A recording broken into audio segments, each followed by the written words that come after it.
Some have shared with me a post to do with Ḥadīth al-Ghadīr, response to an objection on divine designation. Ghadīr was a nomination, not divine designation. A recurring theme and a hinge pin, which a key objection rests upon in rejecting the divine imamah of Imam Ali, is not necessarily the reading of the nusus. Instead, it is what relates to the actions of Imam Ali post the declarations of the Prophet regarding him. Since Imam Ali did not proclaim a divine right to the imamah, it follows by necessity that Imam Ali wasn't designated by Allah. So he's trying to respond to a certain understanding of Ḥadīth al-Ghadīr. To give more clarity, we can use an analogy. When you have a job you're applying for, there are two kinds of documents. One is a letter of recommendation, and the second kind of document is a letter of appointment. Letter of recommendation is a document that is issued by someone who knows you intimately, will list your skills, talents. The appointment letter, on the other hand, is a legal document that officially declares that you are being appointed. And so a big point of controversy has been whether Ḥadīth al-Ghadīr was a letter of recommendation. Is it a fadila for Imam Ali alayhi salam, the Prophet telling the ummah that if you accept me, then you should also accept Imam Ali as your mawla, be on his side? Or do we take it as an appointment letter that says I'm officially appointing him and this appointment is legally binding? This is hujjah. Now, if we say it is a letter of appointment, the problem is that you then have a difficult time explaining the seerah of Imam Ali. Imam Ali seerah does not make sense. After the demise of the Prophet, Imam Ali never goes around telling people that the Prophet appointed me as the leader of the ummah. This is now a requirement of your salvation. If you don't accept me, this is just like you not accepting Rasulullah, because the Prophet transferred his authority to me. So if this is really the case, then why doesn't Imam Ali go out and call people to his imamah the way Rasulullah did in Makkah, despite the fact that calling them to his risalah was putting his life in jeopardy? So the question is, why did Imam Ali not follow the sunnah when it came to promoting his divine appointment, if really he was divinely appointed? The Imami narrative is that he did not invite people to his imamah for fear that they would end up abandoning Islam. This would create division and disunity. But the question arises, according to the Imami narrative, the narration says Islam has been built on 5 pillars, and the last of them is al-wilayah. So now, if this is a pillar of Islam, وَلَمْ يُنَادَ بِشَيْءٍ, nothing in Islam was emphasized the way wilayah was promoted. How does Imam Ali compromise on it? How do you compromise on a pillar of Islam? Let's say there emerges a group that says we want to remove salah from Islam. Would it be permissible to sit quiet and be like, in the interest of keeping the Muslim ummah united, so that these people don't end up completely abandoning Islam, let us hide the fact that salah is a rukn of deen? Would it be permissible for us? No. What's the point in uniting on a religion whose main pillar has been destroyed? There's no point in having a united ummah that unites around an incomplete Islam, which has one of its most important pillars missing. How could Imam Ali's thinking be like, on the one hand, you are telling me he believes wilayah is the most important pillar of Islam, and on the other hand, he's like, yeah, if they have chosen someone else, no problem. Let me also, after 6 months, give the bay'ah. Let me pretend like nothing has happened. And the result of this is damnation for the rest of the ummah.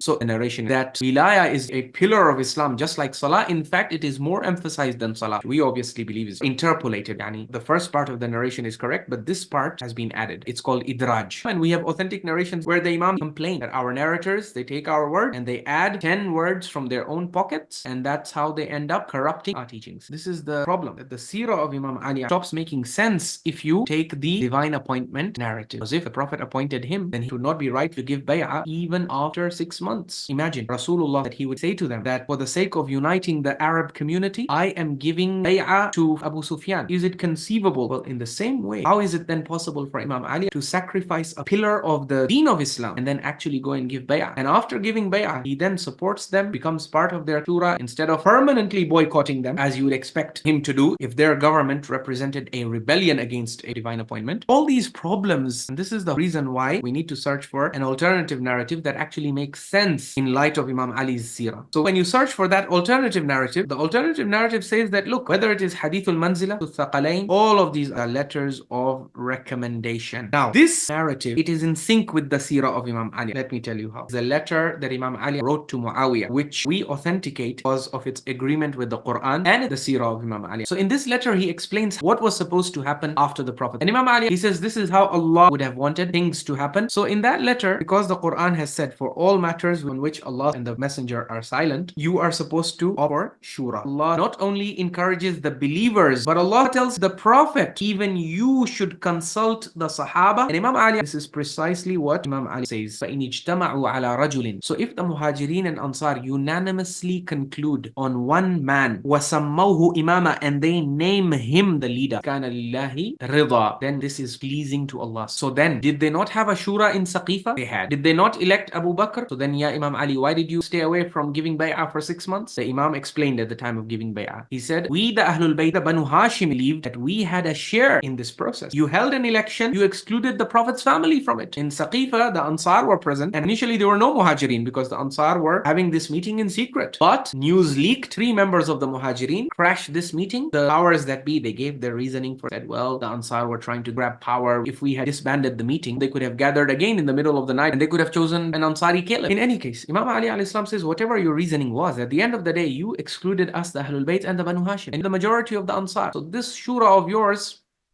the way it was supposed to be is that Imam Ali says after the Prophet, the Muhajirin and Ansar would get together and all of their key members should say, okay, everyone who is present in this meeting is free to nominate a candidate. Let's say Ansar would nominate Sa'ad ibn Ubadah. One group among the Muhajirin would nominate Abu Bakr. Another group of the Muhajirin would nominate Ali alayhi salam. Then each group would be given the opportunity to argue its case. In the shura that was held, Abu Bakr and the 2 other Muhajirin were given the opportunity to argue their case. The Ansar were given the opportunity. In this argument, the Muhajirin emerged victorious. But Imam Ali believed that if they had been allowed to be part of this argument, they would have even prevailed over the Muhajirin, because the Muhajirin won the argument over the Ansar by saying, you Ansar, we accept your status, but we the Muhajirin, we are the tribe of the Prophet. And so the Ansar did not have any argument to beat this. But after the Muhajirin were done defeating the Ansar, the Banu Hashim would emerge and they would defeat the rest of the Muhajirin, saying that if you defeated the Ansar by the argument of closeness to Rasulullah, well, guess what? We are the immediate tribe of the Prophet. We were there from day one. Imam Ali, the second to accept Islam after Khadija. And when the Banu Hashim's turn would come, this part of the election is where they would bring all these texts. Ḥadīth al-Ghadīr, Manzilah, Thaqalayn. These are their letters of recommendation. And if the Shura is fair, after considering all these prophetic ahadith, the Shura would definitely say we should be honoring the prophetic ahadith. Imam Hassan, how did he become the caliph? He became the caliph through a Shura. Ubaidullah bin al-Abbas nominated Imam Hassan as the most eligible candidate to succeed his father. And no one disputed this. The Shaykh, he says, the problems I see with this reasoning is that it assumes that the only way out is to say Imam Ali engaged in Taqiyya, which would therefore entail corruption of all divine guidance, since anybody can tag a divine claim to X personality and thereafter say that he was engaging in Taqiyya. So he's saying that if you look at the traditional view, you ask them if Imam Ali was divinely appointed, then why did he not actively invite people to his divine imamah? The Imami narrative is he was fearful of the consequences. Once you start arguing for divine appointment like this, someone can come forward and say maybe even Abu Bakr was divinely appointed. And then when we ask you, he isn't behaving like a divinely appointed person, the response can be he was doing Taqiyya. But you see how with the Taqiyya card, you can just claim divine imamah for anyone and everyone. And when someone asks you, well, why doesn't that person seem to be believing in his own divine imamah? You say, well, he's doing Taqiyya. This is a lousy argument. So that's why the Shaykh is rejecting this. He's saying there is a clearer way out of this. He says, in order to adopt this path, you need to accept 2 premises. Number 1, that the Nas is established. And number 2, that Imam Ali was acting per the directives of the Prophet. Now, when you say the Nas is established, this in itself is the Mahallul Bahth. This is what is being disputed. The Shaykh was mentioning that the Imami view has many problems with it. That Imam Ali did not proclaim a divine right. So it follows by necessity that Imam Ali wasn't designated by Allah. So when you try to argue that, no, let us assume the Nas was established, we would stop you right here and say, how can you say the Nas was established? If the Nas was established, how do you explain the seerah of Imam Ali? It doesn't make sense. How come this Nas, on the one hand, you are claiming it is so well established? On the other hand, you yourself are admitting that the actions of Imam Ali do not agree with it. Imam Ali seerah in itself is proof that there is no established Nas. In Sharh Nahj al-Balagha, Ibn Abil Hadid is describing the position of the Mu'tazilah of Baghdad. The Mu'tazilah of Baghdad, they ended up with the conclusion that Imam Ali is the most superior of all the people after the Prophet. He says the companions abandoned the superior choice and they chose an inferior because they had some immediate need. But the only reason why they bypassed Imam Ali, despite the fact that he was the most supremely qualified, was because there was no nas yaqta'ul udhr that completely destroys any scope for excuse. So if we don't have qat'i nas, then do we have nothing in support of Imam Ali? He says we had some signals nudging us in the direction of Imam Ali. Wa ima, the Prophet indirectly pointed towards Imam Ali. All those ahadith, Thaqalayn, Manzilah, al-Ghadīr, these were signals that the Prophet gave the ummah. But la yatadammanu, he says, but none of these texts have an explicit announcement of any appointment. Wa inna Ali naza'a, he says Ali initially he disputed the appointment of Abu Bakr, but after doing that he made peace and he gave bay'ah. He says وَلَوْ أَقَامَ عَلَى الْإِمْتِنَاعِ لَمْ نَقُلْ بِصِحَّةِ الْبَيْعَةِ ولا بلزومها. Allahu Akbar. He says, if Imam Ali had persisted in refusing to give bay'ah, we would not consider bay'ah of Abu Bakr to be legitimate nor binding. If Imam Ali had continued to refrain from giving bay'ah, then we would also say that the bay'ah was invalid. Why? Because the one who was raised in the lap of the Prophet, closest disciple, if he is not giving bay'ah to a certain government, then that government cannot have any legitimacy in our eyes. But it is historically established from Shia Sunni books that Imam Ali did give bay'ah. وَلَوْ جَرَّدَ السَّيْفِ. If Imam Ali had pulled out his sword the way he pulled it out towards the end, Jamal, Siffin, and he had tried to fight, لَقُلْنَا بِفِسْقِ كُلِّ مَنْ خَالَفَهُ, then we would have judged that everyone whom he fought against is a fasiq. Anyone who fights against Imam Ali is a fasiq. Why is he a fasiq? Because the Prophet said, Allahumma wali man wala wa adi man ada. Anyone who is a friend of Ali, ally to him, Allah will befriend such a person, and whosoever is an enemy to Ali, you be his enemy. So a person who fights a war against Imam Ali, according to the dua of the Prophet, he is supposed to be an enemy of Allah, and an enemy of Allah is a fasiq, a rebel. Say, وَلَكِنَّهُ رَضِيَ بِالْبَيْعَةِ. He says the Imam gave bay'ah and he entered into obedience. He says, in summary, this affair of the caliphate, the person most entitled to it was Imam Ali, not because of any nas. Then how come you are saying the caliphate belonged to him? Because of his merits. Then he says, because Imam Ali is entitled to the caliphate by his merits, it is now up to him. If people choose someone in a way that goes against his merits, then that is something he can compromise with. Do you see? If there is a post and Allah, he reveals wahi, I am making it wajib on you and the ummah that they should accept you on this post, and I don't have any freedom, then Imam Ali would have no choice but to revolt and refuse to give bay'ah. If someone tries to steal that post with me, I have to struggle to get that post because Allah said this post is yours. And let's say even if I'm not able to get it, I am not going to go and do bay'ah and then cooperate. Impossible. I'm going to boycott that entity forever. So Ibn Abil Hadith was presenting this view to his sheikh. His sheikh said the difference between you and us is very little, and the difference is that I believe in the nas and you people do not believe in nas. So you see, the problem is if you accept nas, then you have so many problems and most are irreconcilable. Imam Ali's seerah and sunnah stops to make sense. So now Ibn Abil Hadith says, إنه لم يثبت النص عندنا بطريق يوجب العلم. We don't have any nas that clearly establishes leadership of Imam Ali in such a way that there can be no other possible interpretation. The ummah does not know of any such nas. Now you might say, okay, that's fine. The ummah doesn't know it, but the Imamiyya and the Zaydiyya, they know of such a nas. So look at the problem with that argument. Ibn Abil Hadith says, yes, you the Zaydis and the Imamis, you might have something in this domain. But the problem is, وَمَا تَذْكُرُونَهُ أَنْتُمْ صَرِيحًا. Whatever nas that you people mention, which is explicit, then you are the sole transmitters of it. Because you are the solitary transmitters of those texts, that creates doubts about those texts. It makes the possibility of fabrication, interpolation, much more easy to entertain. And these texts support your particular sectarian narrative, and that makes us doubt whether these texts are genuine in the first place. It breaks the concept of tawatur. When a text of the Prophet is being transmitted by mutually differing groups, then that gives us very high degree of certainty. Why would mutually opposing groups get together and conspire? You now begin to understand why, if Allah was interested in appointing somebody after the Prophet, the Quran was the perfect place to announce the appointment. The Quran is a book that is going to be transmitted by the entire ummah. So if Allah had taken an explicit verse, if he had put it in the Quran, alas, it would seal the deal, it would be checkmate. But Allah, he decided not to do that. It simply does not make sense for Allah to keep the Quran empty of it. And he puts the evidence of this divine appointment that is essential for our salvation, pillar of our faith. Most important thing that is emphasized in Islam, in the compromised, fabrications riddled hadith corpus of one or two sects, is not called completing the hujjah. It is Allah weakening his case, wal-'iyadhu billah. And by the way, this fact, Ayatollah Baqir al-Sadr, he agrees with. Even he acknowledges the point that Ibn Abil Hadith is making here. وَمَا عَدَى ذَلِكَ. And as for the reports other than what you have transmitted in your corpus, and those reports have known interpretation, means that the ummah interprets them at the very most as letters of recommendation. Many in the ummah who would not even be willing to accept that they are letters of recommendation. They would say, no, no, these are fadail. And in fact, Imam Ahmad, his position when it came to texts like Ghadīr was to just recite it and not to talk about them. Just read it and move on. Don't get stuck in these texts.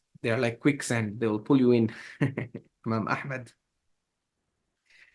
Yeah. فَقَالَ لِي وَهُوَ ضَجِرٌ. So the Shaykh said to me, Ya Fulan, if we open the door of ta'wilat, then Maulana, you can even do ta'wil of La ilaha illallah and Muhammad Rasulullah in such a way as to negate, wal-'iyadhu billah, the tawheed of Allah and the risala of Muhammad. So that's why he says, دَعْنِي مِنَ التَّأْوِيلَاتِ الْبَارِدَةِ. Don't waste my time by mentioning cold interpretation, bogus, nonsensical interpretations. One thing that we can agree is that indeed, when you go into Orthodox Sunni literature, you will see tons of these ta'wilat barida. So for example, the Sunni interpretation of Hadith al-Ghadīr, they try to to limit it to the incident in Yemen. There was some petty dispute. The Holy Prophet wanted to resolve this, so he issued Ḥadīth al-Ghadīr. So yeah, this I can accept. This is a nonsensical narrative. But as far as Ibn Abil Ḥadīth is concerned, their explanation is the only one that makes sense in light of all the evidence. The statement of Imam al-Hasan al-Muthanna, the direct biological grandson of Amir al-Mu'mineen, the survivor of Karbala, when he's asked about the fact that Alam yaqul Rasulullah, did the Messenger of Allah not say to Ali, whoever is Mawla I am, Ali is his Mawla? So Imam Hasan al-Musanna, he says, if by that statement he intended for Ali a position of leadership and political authority, he would have clearly expressed it. Yani all these texts, in fact, he's discussing Ḥadīth al-Ghadīr. But Imam Hasan is saying that this is not clear. So how clear enough do you want it to be? He says, would have expressed it just as clearly as prayer, zakat, fasting in Ramadan, Hajj. Similarly, he would have said, oh people, this referring to Ali is your wali after me. That means Imam Hasan is not familiar with any hadith that has this wording. So that raises questions about a hadith that try to attribute this kind of wording to the Prophet. If it had been as you people are claiming that whoever is Mawla I am, Ali is his Mawla, if it is a divine directive, then Ali would be guilty of having committed the biggest crime by not seizing the caliphate for himself. Since in such an event, he would be guilty of abandoning a command that the Messenger of Allah instructed him to carry out. So does it make sense for the Prophet to first announce the divine appointment and then he gives special directives to Imam Ali to tell him that, look, the Ummah is going to betray you, but I don't want you to remind them that you have been divinely appointed. Go back to what Ibn Abil Ḥadīth was saying. Our companions say the matter of the caliphate was for Imam Ali to decide because there was no clear text that would leave the Ummah with no excuse. And the Hujjah was not completed against the Ummah. The Prophet left this Ummah with implicit signals. So now Imam Ali is free to exercise his ijtihad and the Ummah can go against what has been recommended for them without becoming fasiqeen, rebellious. The problem is if you say these are letters of appointment, then you fall into the problem that Imam Hasan is describing. If it had been as you people are claiming, then Ali would be guilty of having committed the biggest crime by not seizing the caliphate. It would become obligatory on Imam Ali to fight to uphold the word of Allah. Imam Ali would not be allowed to exercise his own ijtihad. This is why divine appointment narrative, Imam Hasan al-Muthanna is saying it needs to be rejected, because if you accept it, then you are going to end up throwing Imam Ali under the bus. And he's not the kind of personality that you can afford to throw under the bus. He is basically the mi'yar, the one whom the Prophet set up as the ultimate role model for the Ummah to follow after him. If you say letter of appointment, then you have the problem that Imam Hasan al-Musanna highlighted. If you say no, it was a letter of recommendation, then everything makes sense, because now the caliphate, Imam Ali is entitled to it by his own merits and he's the most deserving person for it. But because it's a matter of his merits, Imam Ali has full freedom to act as he pleases. If the Ummah decides to choose Imam Ali, well and good. If they decide not to choose him, they're lost. But still the deen is not affected, the articles of faith, salvation is not affected. It's just you had a higher road, you didn't take it. It says, فَلَمَّا رَأَيْنَاهُ, once we saw that Imam Ali agreed to the authority of others, اتَّبَعْنَاهُ, so we also followed him in this, and we were pleased and satisfied with what he was pleased with and satisfied.